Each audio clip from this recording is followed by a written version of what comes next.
I had an opportunity to have a one-on-one discussion with Nestle Nigeria's Corporate Communications and Public Affairs Manager, Victoria Uwadoka, on giving back to society. Here's what she had to say.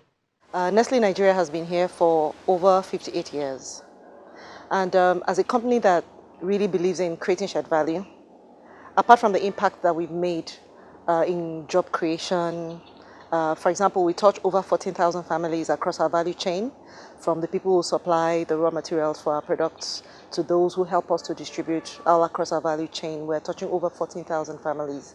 That's a huge impact, creating jobs and creating a means of livelihood for people. But in addition to that, we are also supporting the growth of the Nigerian economy. Even if it's just in the tax contribution that we make to the economy, that is something. And we believe in creating shared value. And what that means is that we believe that the long-term success of our business is dependent on the success of the environment in which we operate. So if we are operating in a thriving economy, then our business is bound to grow and to be successful. So what we do with creating shared value is that we make sure that all across our value chain, everyone that works with us gets value from working with us and by being connected to us. So in addition to creating value for our shareholders, we're creating value for our communities, we're creating value for the suppliers of our raw materials, we're creating value for the youth in our communities, for the women, for everyone that is a part of our community, we're creating value. So if you look through the years, over the past 2 years, we had a platform that we created for people to tell their own stories, how Nestle has impacted them, and we were really encouraged by this story to show people who were able to attain their dreams by taking advantage of the platforms that Nestle creates, whether it's in the sourcing of raw materials, whether it's in grassroots sports development, nutrition education, provision of access to drinking water in various communities. So these are the different ways that we impact our environment. A lot of companies invest in corporate social responsibility. For Nestle Nigeria PLC, what does CSR mean? For Nestle Nigeria, we don't talk about CSR. We talk about CSV, creating shared value. So it's not about charity. It's not about just doing good.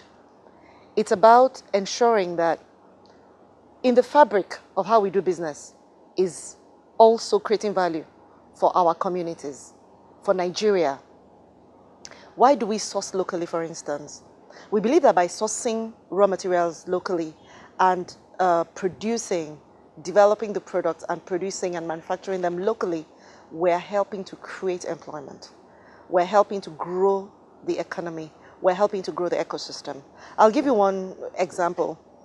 It is cheaper to import corn from maybe Mexico or somewhere, but we buy 100% of our corn in Nigeria because we know that as we do that, we're helping to grow the value chain and we're helping to empower the farmers who produce it.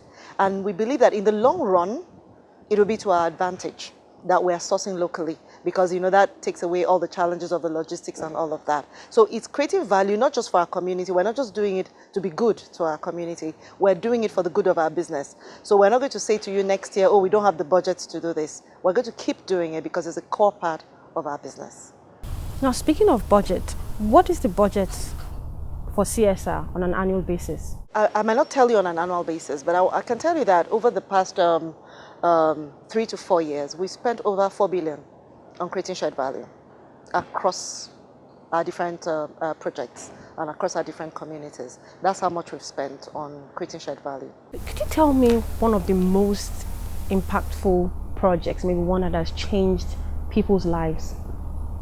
If I want to talk about projects, there's several of them to talk about. I can talk about the beneficiaries of the Milo Basketball Championships who came from communities where they thought that there were no options and that they couldn't, attain their dreams of being champions. And they've become champions today and, they are being celebrated. Most of them are playing not just in Nigeria, in clubs in Nigeria, but they're playing outside the country as well. But I would like to tell you the story of, the farmers. Because sometimes they are the people who produce the food that we eat, but sometimes they seem to earn less than anyone else. Okay, so we have these projects with farmers, where we're building the capacity of our farmers. And there's this story, there are several stories, but I will just tell one. So she was farming with her husband. She said she had been in it for over 5 years, and they were finding it difficult to make ends meet. And so one of Nestle's projects came there. Our grain quality improvement program came to their community to teach them better farming practices, set up demonstration farms and, had coaches work with them. And within 18 months, she had increased her household income by about 18%. She had increased the productivity of her farm by about 2.5%. Okay, so first she was producing maybe 2 tons per harvest, and now she has gone on to produce 5, 7, 8 tons per harvest.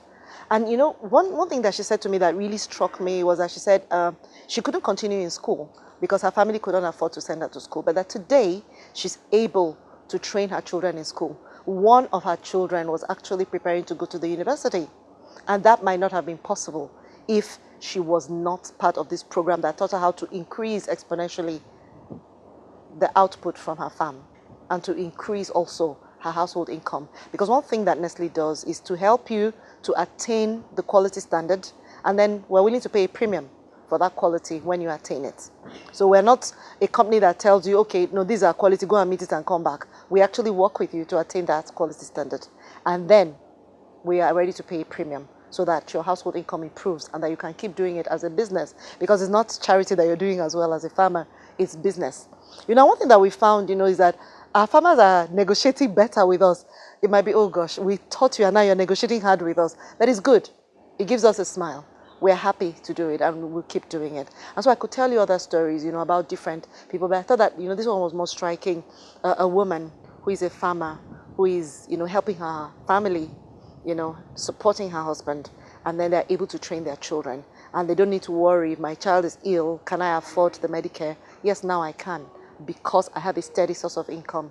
With the COVID-19 pandemic and the attendant problems, the hardship and all that it's bringing, the challenges, it's obvious a lot of companies are stepping up to the plate and supporting the government.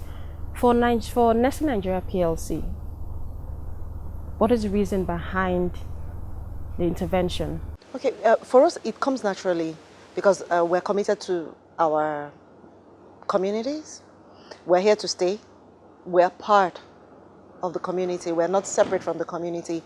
And each of us has been impacted by this challenge, that we all address. Our families, ourselves, our businesses, everybody has been impacted. And we know that it's in times like this that our communities need us more than ever. So it was natural for us to do everything that we can to provide support, to provide palliatives, to help those who are most vulnerable amongst us, those who will be most impacted by, the measures that the government has put in place to address this challenge. It was natural for us to choose to support in every way that we could, by providing food and beverages, by providing, the means to acquire medical equipment and personal protective equipment as well. I think it's only natural in times when your community needs you most to step up and play your part. Speaking of support from the private sector, do you think enough is being done by private companies to support this fight against COVID-19? I would say yes. I mean, being a part of the private sector coalition against COVID-19, there's a plan. And part of the plan is, one, to ensure that we have isolation centers, that we have personal protective equipment for those who are at the front lines. And then, the next phase to provide palliative to those who are most vulnerable within the rural communities. I think that that's the right direction to go in. And, you would have noticed that there are a lot of private sector organizations who are stepping up at this time. I think it's the right thing to do. Yes, there's always more that can be done, but I think that, what CACOVID is doing right now is in the right direction. And, we need to keep at it, we need to focus on it, and we need to do more. And it's impressive, how the private sector has come together in such a time as this. I believe that it's in, this multi-sector coalition that will be our success in this fight against the COVID-19. It's something that we've never seen before. It's a challenge that we've never seen before. It doesn't mean that we've never seen crisis before, but it's a whole new ball game for all of us. And the way everybody has pulled together is the right thing to do.